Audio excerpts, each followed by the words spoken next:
desain manusia itu seperti ini, ya. Sebaik-baiknya orang ada potensi jahat dalam dirinya yang belum terstimulasi. Sejahat-jahatnya orang ada kebaikan di dalam dirinya. Yang ini kalau kita sentuh terus ini mau besar.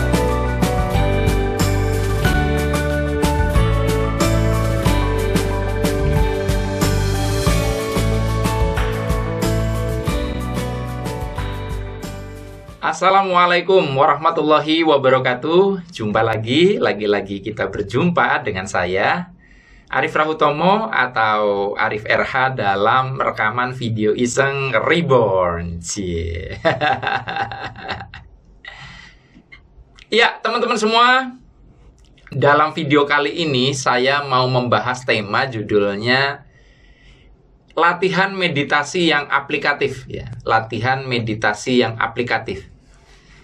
Kalau dilihat dari judulnya kan berarti kalau ada kata meditasi yang aplikatif, berarti ada meditasi yang tidak aplikatif dong. Jadi gini, tentunya Anda sudah tidak asing dengan kata meditasi. Nah, meditasi kan sebetulnya intinya adalah latihan untuk kita bisa menjadi pengamat atas pikiran dan emosi kita sendiri, juga pengamat atas tubuh kita sendiri, sehingga kita tidak diperbudak oleh pikiran, emosi, dan tubuh kita. Karena sudah biasa jadi pengamat, kayak gitu. Dan bayangan orang ketika yang namanya meditasi, kebanyakan orang itu membayangkan satu sikap duduk, memejamkan mata, mengatur nafas, dan sebagainya. Semacam itu ya. Nah, kenapa saya katakan latihan meditasi itu kalau bisa yang aplikatif? Karena faktualnya banyak yang tidak aplikatif. Tidak aplikatif tuh begini. Banyak orang yang sudah latihan meditasi duduk diam, memejamkan mata, atau mungkin yang mirip-mirip itu banyak zikir, banyak wirid. Tetapi ketika mereka melakukan sesuatu di dunia nyata, itu seolah-olah mereka seperti nggak kepake gitu loh latihan meditasinya. Contoh, supaya lebih paham. Ada loh teman-teman saya yang mereka tuh biasa latihan meditasi. Itu ngomong ke saya beberapa. Aku kalau jadi kamu nggak kuat loh medsosan itu. Loh kenapa? Loh kamu itu loh dikomentarin kadang nggak enak, kadang dibully secara verbal. Ya kadang diolok-olok, ya kadang ada orang asal jeplak ngomong padahal nggak nyambung.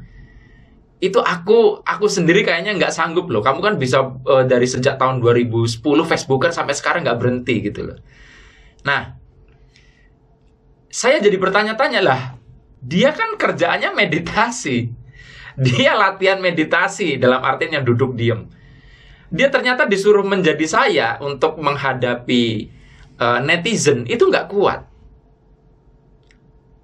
Kita bisa ambil contoh juga ada orang yang mungkin sering banget melakukan ritual meditasi. Coba deh disuruh naik satu sampan kecil di tengah laut, ya.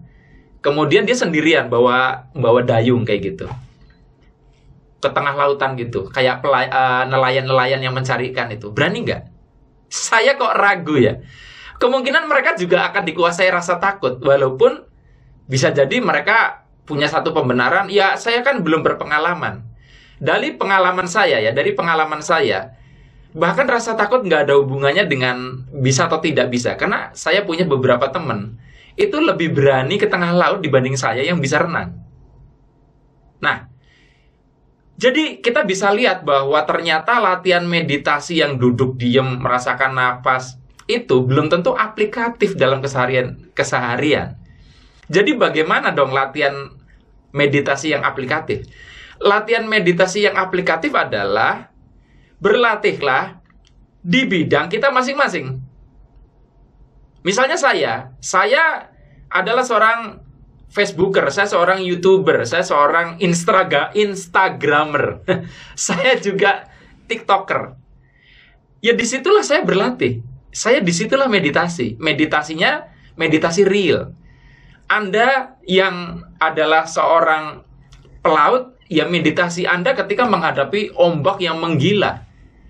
Ketika Anda adalah seorang petugas PLN, Anda meditasinya adalah ketika Anda memanjat tiang listrik yang sedang mengalami konsleting.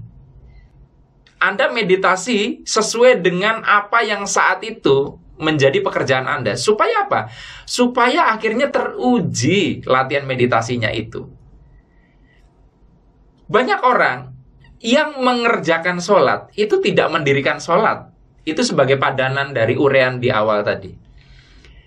Sholatnya rajin, tepat waktu. Tapi ketika janjian, ayo ketemu jam 10 nih, kita meeting untuk bisnis. Datangnya telat. Berarti kan nggak kepake tuh latihannya. Padahal sebetulnya latihan itu sebetulnya ritual adalah supaya membangun menjadi kebiasaan, menjadi satu karakter sehingga kita siap dalam kehidupan yang nyata. Jadi saya bukannya mengatakan bahwa meditasi yang duduk diam itu salah, tetapi itu nggak cukup. Itu kurang aplikatif dalam kenyataannya. Ada sih yang saya Facebookan juga kok, tapi setelah saya intip, followernya dikit, followernya hanya 100, 200, 1000. Ayo belum ngefek. Kalau Anda ingin merasakan jadi Facebooker seperti apa, sebagai Instagramer seperti apa, TikTok seperti apa, followernya puluhan ribu. Pasti nanti akan ada yang rese tuh. Baru di situ Anda berlatih sungguh-sungguh apakah betul Anda mampu meditasi. Ada juga yang ya saya nggak baca komen-komen. Loh berarti Anda bukan mengamati, tapi menghindari. Jadi, tidak usah terlalu kagum juga dengan orang yang ritualnya rajin, ya rajin wirid, rajin zikir. Karena belum tentu juga orang itu kalau disuruh berada di bidang Anda, mereka mampu mengendalikan diri mereka sebaik Anda kok. Sok, cari orang yang latihan meditasi bisa mengatasi serakah, bisa mengatasi rasa takut. Coba disuruh trading saham, trading forex. Suruh invest di situ puluhan juta atau ratusan juta, tetap aja bisa rakus kok. Tetap aja bisa takut kok ketika menghadapi market yang mungkin merah membara. Jadi dibuat simpel aja ya. Tidak usah terkotak, tetapi bukan berarti tidak penting. Anda ritual meditasi silahkan, ritual wirid silahkan, tapi ingat itu tidak cukup karena itu belum berhubungan dengan dunia nyata. Hanya ini yang bisa saya bagikan dalam kesempatan kali ini. Sampai ketemu lagi dalam rekaman video Iseng Reborn yang selanjutnya. Saya akhiri, billahi taufiq wal hidayah. Wassalamualaikum warahmatullahi wabarakatuh. See you.